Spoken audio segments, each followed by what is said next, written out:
Alright, welcome back to Lenz's Comic Corner, Classic Lesson Non-Classics. This is episode number 3408, Doubleshot number 3302.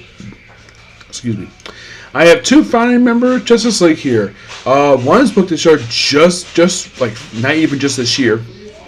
It was a relaunch that I thought I reviewed this trade, the other one. But it turns out I actually have not reviewed it yet, but we're about to find out what it is.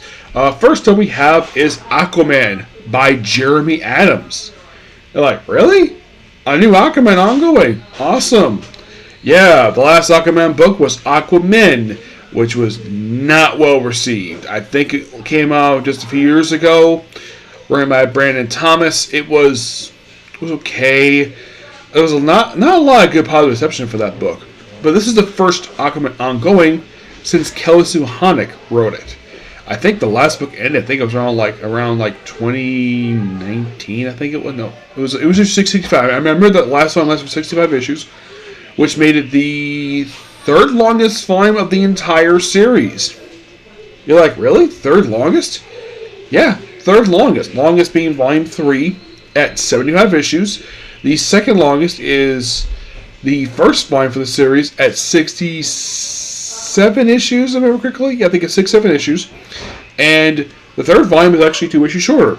And you might think, okay, so if the third volume is the third longest, what is the fourth longest? Bless you. Bless you. You're welcome. I think it is probably Aquaman Volume 4. The one that was also retitled to Sword of Atlantis, because it kept saying number. I think it lasted like 62 issues. That's actually considered to be the fourth longest. The fifth longest is actually the New 52 run at 52 issues. You're probably thinking, what is the shortest volume of the whole series? For stuff that's ongoing, I would for the main Aquaman series, I'd say it's probably Volume 2 at like 12 issues. Actually, not 12. It was like 4 issues. Actually, no, it was volume 5 because volumes 2 and 3, I think it was like 2, 3, and 4 were not very long. I think for ongoing wise, 4 was the shortest at 13 issues. So, been a few years. When I first heard this being announced, I'm like, so you have me interested with Jeremy Adams. And plus also, it's him and John Timms doing an excellent, fresh take on Aquaman. Because, of course, basically, they do stuff in here that a lot of people did want to see with the previous 2 runs that were somewhat very hesitant due to upper management politics or whatever when it comes to superheroes. So, we get a short recap, basically, of Aquaman's backstory. But there's no mention here of the new... Well, there's a little bit of mention in 52. He's got a beard again, first time in a long time, so... Then we see him fighting off against a, it's called the God Killer. It kind of looks like a big kraken. And of course, basically, everyone sees him. And of course, Aquaman basically just trying to concentrate on his water abilities. I think he's, oh yeah, Mira, love of his life. And also they refer to her as his wife. Yes. Something which that did not happen in the previous volume until, like it was assumed when the New 52 volume started back in 2011 that they were still married. And then Dan DeDeos put out that comment that, oh, none of our superheroes are married except for Animal-Man. And according to rumor, that comment is the reason why Jeff Johns left Aquaman after 25 issues. Because, well, and then at the end of the line, they got engaged to fix the problem. And then you probably think, oh, did Dan Abnett finally have these 2 get married? Nope. It just kept delay after delay. It's like they just stretch this out for a long period of time. It took until the last writer, Kelly Sue Honig, one woman who replaced Dan Abnett as the writer of the book, to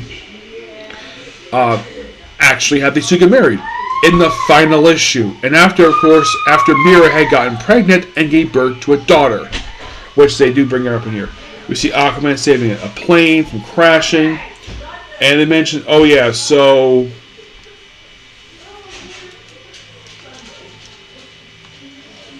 And of course, then they reference the events of various books. like Aquaman. Now they bring up here, Aquaman has been fully restored as the king of Atlantis. His wife is recognized as a queen. He, of course, his daughter is recognized as the heir to the throne, obviously. And of course they mentioned, this is Pearl, which actually, this Pearl was actually seen in Flash Beyond number 1, Flash 785, and Batman Brave and the Bull number 18. This is probably the Aquaman story. So, and the person from this, it's just, I think it's not Garth.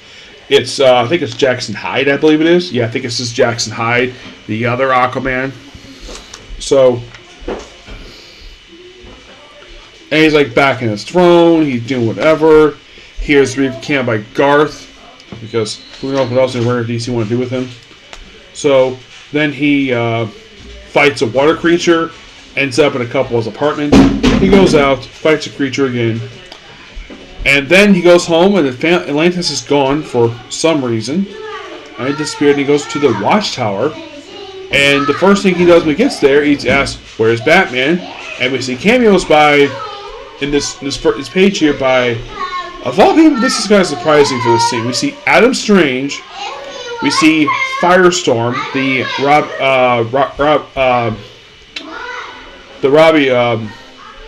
original Firestorm.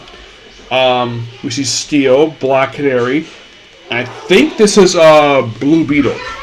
Yes, the High Maria's Blue Beetle. And then we see Zatanna here. She does play a small role in the book, surprisingly. Despite the fact she actually does get a mini-series recently. And the other reason why DC is pushing her, because her book's actually selling really well. Which, here's my honest opinion. Here's my my quote, my little thing for DC comes to Zatanna. DC Comics. If Zatanna's books are selling really well, perhaps you can take that same creative flavor, take that same creative team who's doing the miniseries, and give her an ongoing.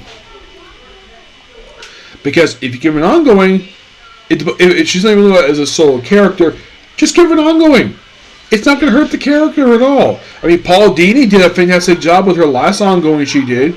I mean, you don't necessarily bring back him, but bring back the current writer. Yeah. So then, of course, Aquaman is underwater, and mentioned the whole thing with Atlantis appearing, and then he goes underwater and sees Darkseid's Mega Symbol. Yep, because of course all the All-In stuff. This book is brought back as part of the All-In initiative, which of course this book is beginning positive reception. Yeah, I think my friend Tiffy has been reading this book because of Jeremy Adams, and I actually spoke to Jeremy Adams about him leaving Flash. That a lot of readers were very upset. That's my nephew's with a speaker. They were very disappointed in the fact DC took him off Flash, and he felt the same way. He was not very happy he was taking off Flash, especially since, well, the one run he was doing was being very positively received, and he's getting momentum.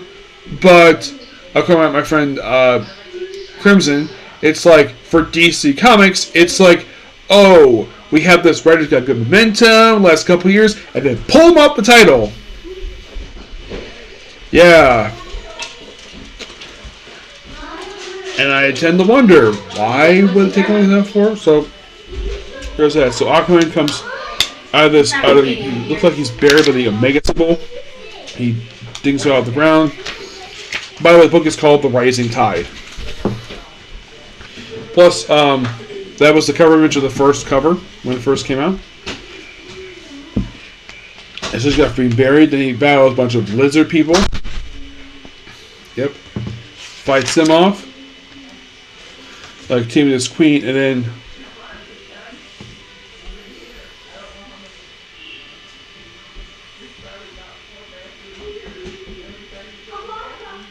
yeah, and of course the woman called Janie Greenleaf. So then we see this. I'm not gonna show off this. This is like weird, disgusting. Looks like a sacrificial altar. And it uses ability he doesn't use very much at all. This sort of lightning ability makes him think he's the god of thunder. For those that are curious, though, has this ability before. Very, very rarely he's ever done this. So Then he's picked up thanks to Archon. Yes, Archon. A guy who also had a brief ongoing series in the 1970s. He was confirmed to be an Atlantean sorcerer, so I don't think this is the first time he appeared post Flashpoint. I don't think so, no. But there he is. There's Archon the Sorcerer. And him being in the book is fine, because he's an Atlantean character. He's not necessarily associated with Aquaman himself, per se, but he is a character from Atlantis, so it's perfectly fine. And he fights an ingredient, and then we see this lady who he frees.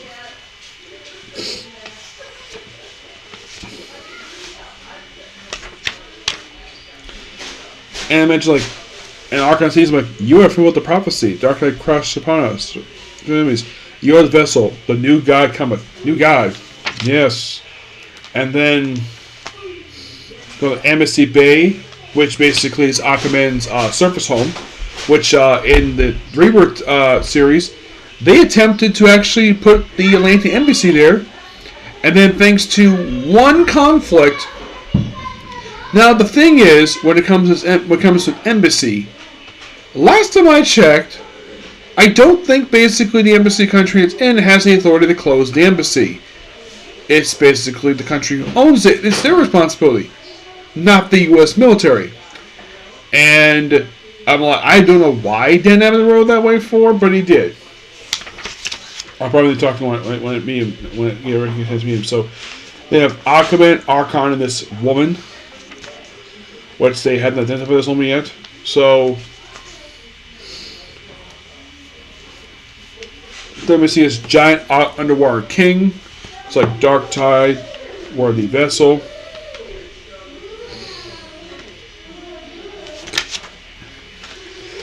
And then we mentioned about the elements, where at one point we briefly see the Green Lantern, which then we also see Swamp Thing. Now, in the case of Green Lantern, that's interesting because Jerry Adams is the current writer of Green Lantern. Yeah, this is one of 3 comics currently writing. Yeah, this one, Green Lantern, and Flash Gordon. Last year he's still writing it, which I read some of it. I read the free comic issue. It was really good. So they forge something with his trident. And then we see Lori Lamontis, one of Superman's previous loves, who is a mermaid and then proceeds to stab Aquaman. With they mentioned that apparently, like, Aquaman knew her. Of course, I mentioned, oh yeah, I haven't seen her in years, thanks to Batman's Moonless Finance 3537. He gets stabbed, but don't worry, he lives. Then flashback Arthur with his father, Thomas Curry. And then he wakes up where he's in chains. Thanks to Lori. We see Aquaman had a beard. And we see his wife in the flashback turns like some kind of like. Then we have he's on the ship called the Dragon's Domain. Where he's a prisoner, and of course you have the forging under, and of course we have this weird symbol popping up in here, which is probably his Aquaman symbol. Then we see the Omega symbol once again. And then we see Aquaman's new sword, the Talesa, the Trident Saber, which is something he actually does not have the cover. They actually keep it well hidden. Really cool sword for him to have, and normally he just has a trident, but yeah, him having a sword like this is really cool. It's something new. And it becomes a trident, and you're thinking, when in the world do they identify who this woman is? They haven't identified yet, and then they go to this other city. Okay. So, and then we see Captain Nemo. Really, Captain Nemo. As from 20,000 Leagues Under the Sea. Yeah, but for some reason they depict him like the way he was depicted in League of Extraordinary Gentlemen. Like, is this the version from that? I don't think so, no. That version was completely different, and plus the uniform was completely different too. So, fights him off. Now, there was a Nemo from, I think it was actually the previous volume for the series, but that Nemo was completely different. And then we see this hammerhead shark man, known as Titanus. Which you think, oh, was this supposed to be King Shark? Not really. I'm sure that maybe they wanted to do King Shark, but they had to change to this guy because why not? Despite that King Shark has had very a lot of association with Aquaman. So of course they have Lori too, and then they find like a ship they can basically escape on called the Nautilus, which this is what it looks like. I should point out that a lot of the time Nautilus I've ever seen it always looks different. It never looks the same. This is a very sleek design here. Though it has a little bit of the live action movie version with the little thing on top. So of course they escape in that. And then we see the Underwater King. And then of course they go to and then like stop listing the feast. There's one point in the book they do in fact have a list of the characters. I know one is Archon, I know that. I don't remember who this woman is. No, Archon, Aaron. If I remember correctly, I believe Aaron's one of his ongoing series. I believe one of the writers for it was actually Paul Kupperberg, and the other one was, I believe, Jerry Conway. And then we see, and then of course they own this area, and then they run into one of the Wonder Twins. Yep, one of the Wonder Twins. Interesting. Okay, so the lady here is Lady of the Lake from King Arthur lore. Interesting. You probably think, oh, I didn't expect to see that. Yep.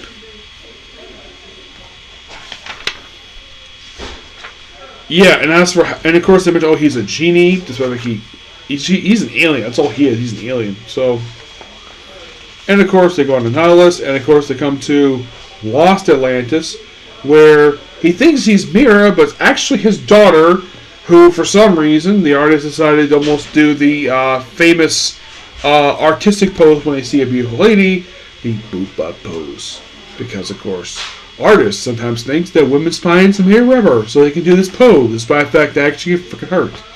And then he sees like mother, like who is this woman? We're about to find out. And then we see Garth Jackson and Jackson Hyde. In like decades, he's been coming maybe 2 months, and then he goes to see his wife Mira, who's old, like he's beautiful first met, and of course Mira's very happy to see her awesome husband and her awesome daughter. Yes, it actually is his daughter, Laura. Yes, which of course basically it's like they have to work together. It's like, and she's like, until you run off again, like more your so-called love. The morning wait, the one can die this day is by my hand. And she's like, nah, if I kill him first. And then of course you have father and daughter to prepare to die, and more flashbacks to Thomas Curry, and then they fight Dragon. He's the Underwater King. Really cool stuff. He gets stabbed by like a snake.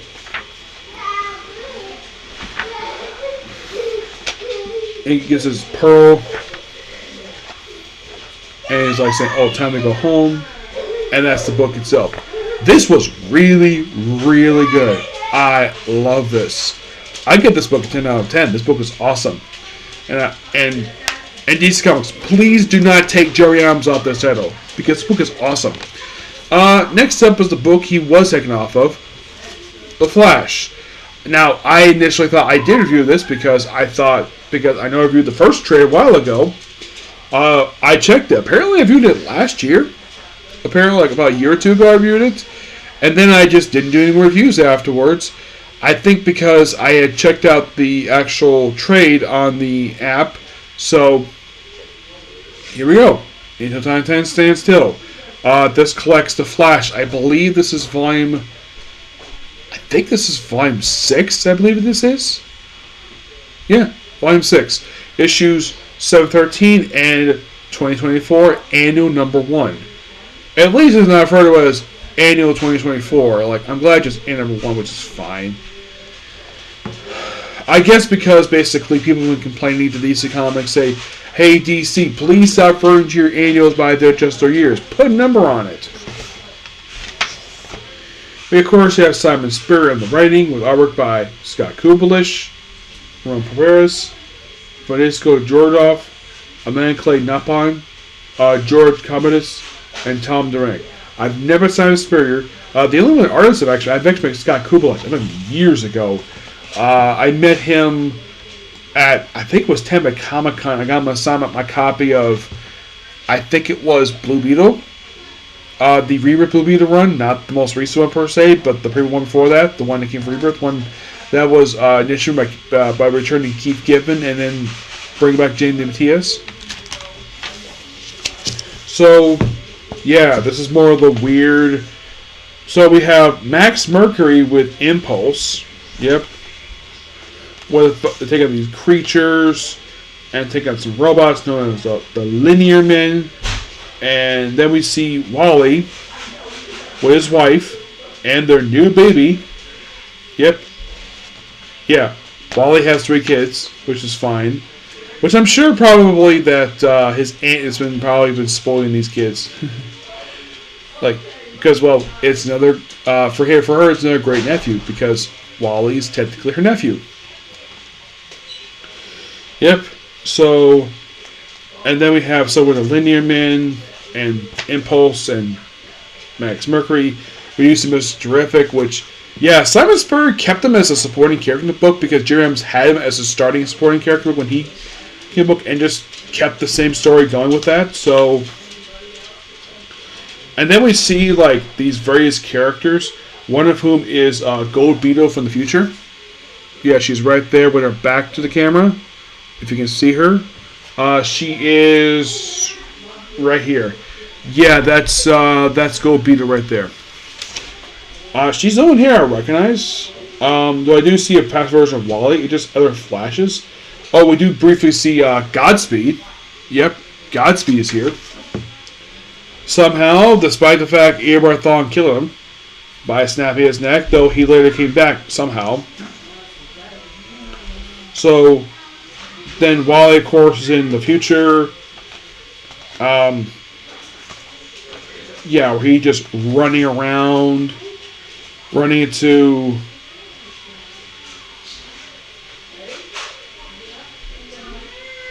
And then we see, looks like Jesse Quick, possibly?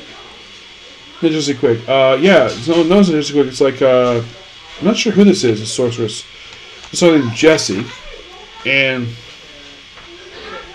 then we have Waller rating Traffic Check. This, of course, is before the events of Absolute Power.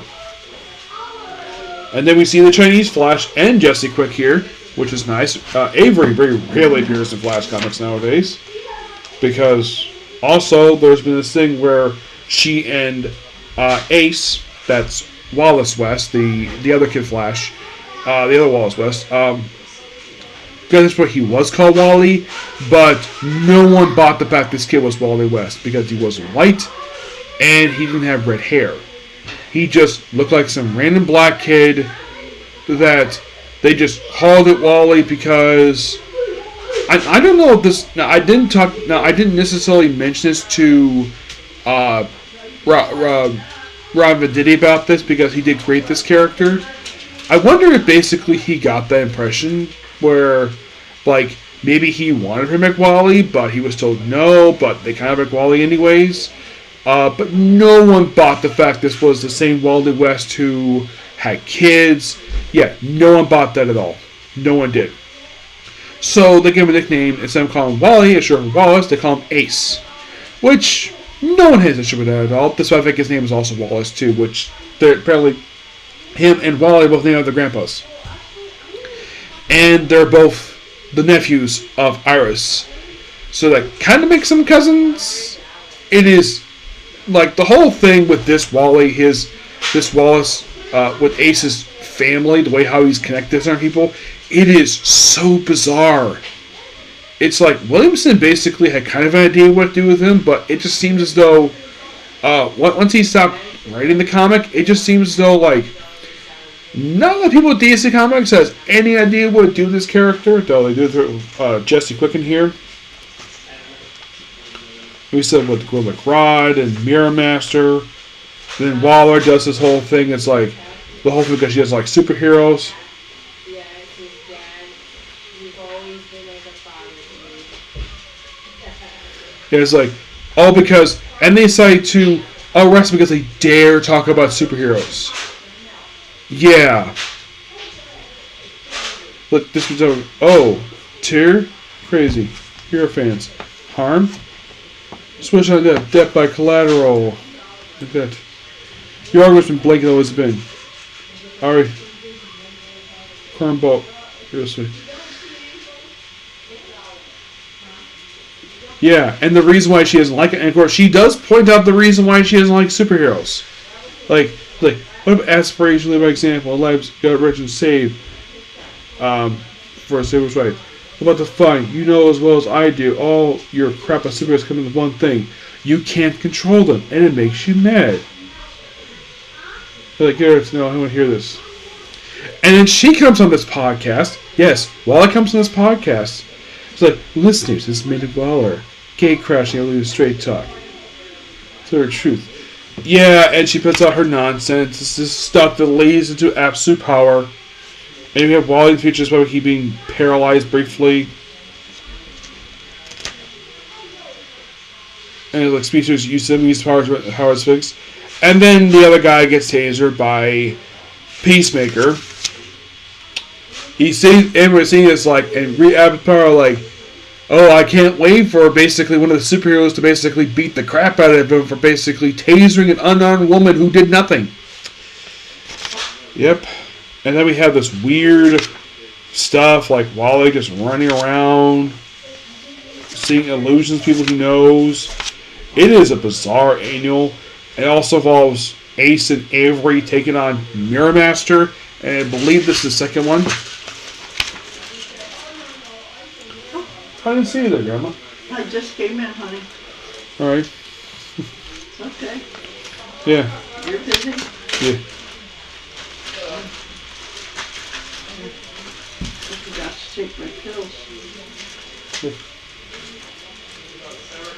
I just like using it as a desk to record videos when I'm here.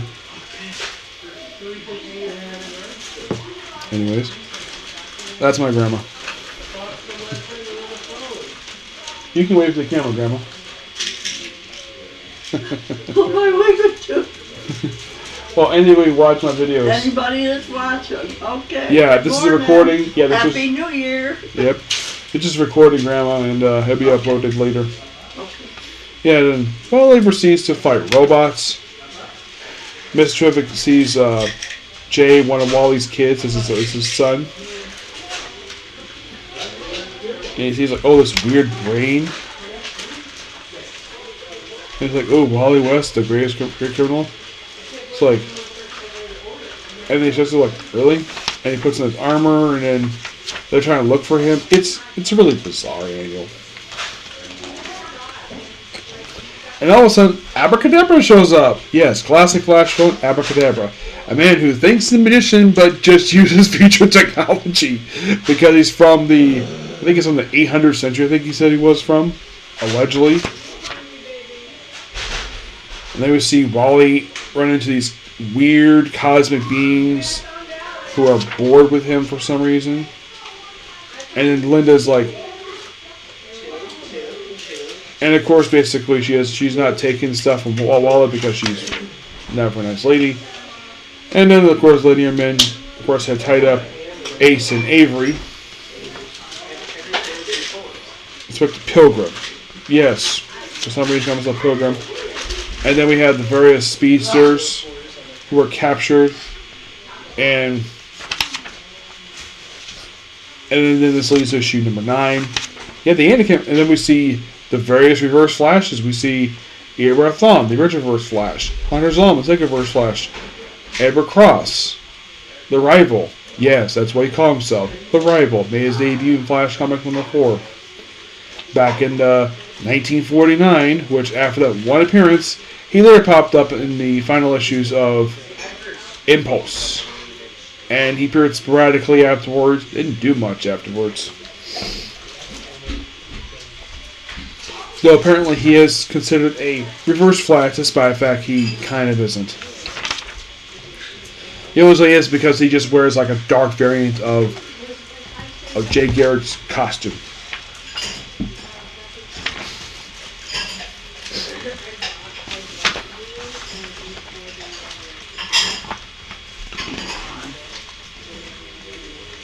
Yeah, then of course, Wally finally gets back to... Actually, Wally, it's Barry. Yeah, Barry gets back to the present.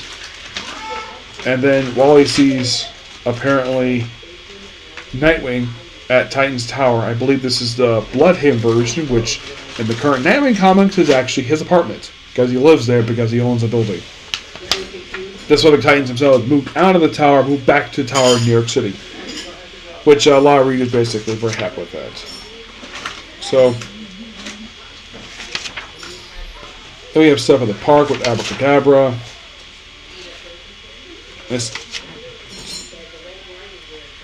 Yes, there's a villain in Flash Comics comic called Abracadabra.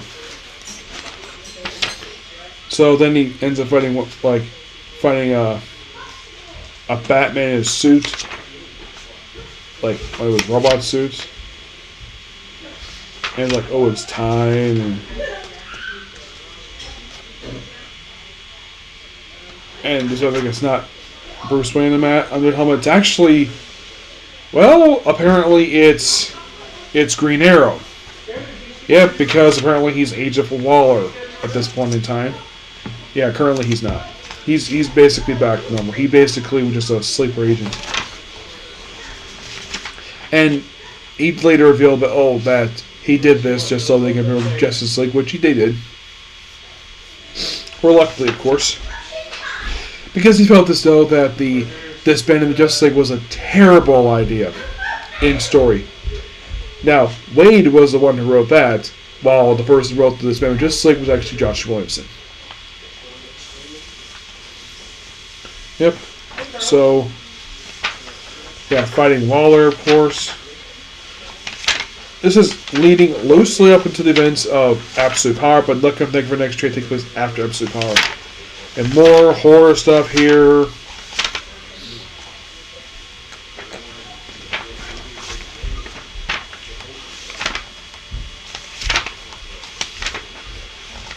And of course, you have Jay Garrick here, wondering what the heck. And of course, then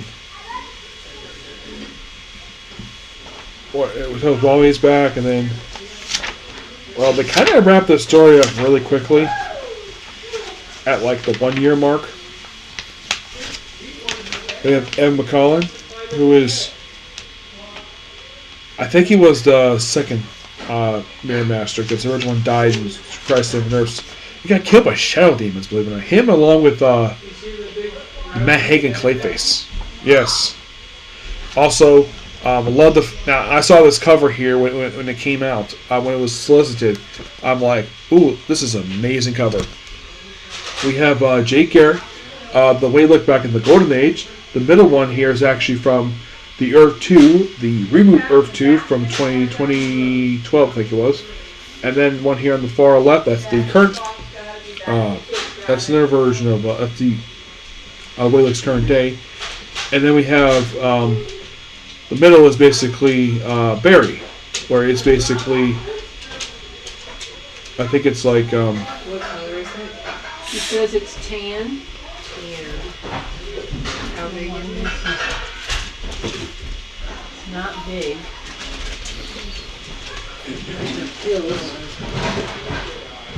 I'd say, but look at these. Basically, it seems like we have like Barry for the 60s, 70s, New 52. I'm going to pull it out and look and see what it looks like. And this is a variant of New 52. I brought extra. Yeah, Wally is Kid Flash, Middle is Current Flash, and here's what we have from Titans.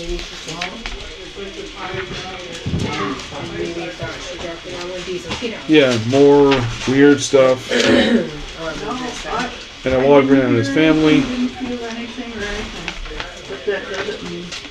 Diesel, come on. Where's your? Yep. And then we see like various images. Including a brief cameo by I want Warlord. to see what it looks Yep. like. Always great to see Normally him. in this. And then everybody's back to normal. Alright, so it's in this here. And Wally Green and his family. Apparently his baby has now grown up. His son, his youngest son has grown up a little bit. It's not a flower. It's just a brown round. And then he goes off to It's a round circle. what happens next. And that's that book in a nutshell. Get the book roughly 8.5 out of 10. It felt like it was a slight step up from the That's last not trade, one that you took but already? hopefully we get more of that. I mean, Okay, I so don't think so. that's pretty much it for the video. Please be sure to like, comment, subscribe, turn on notifications. See you in the next video. She thinks Bye. she dropped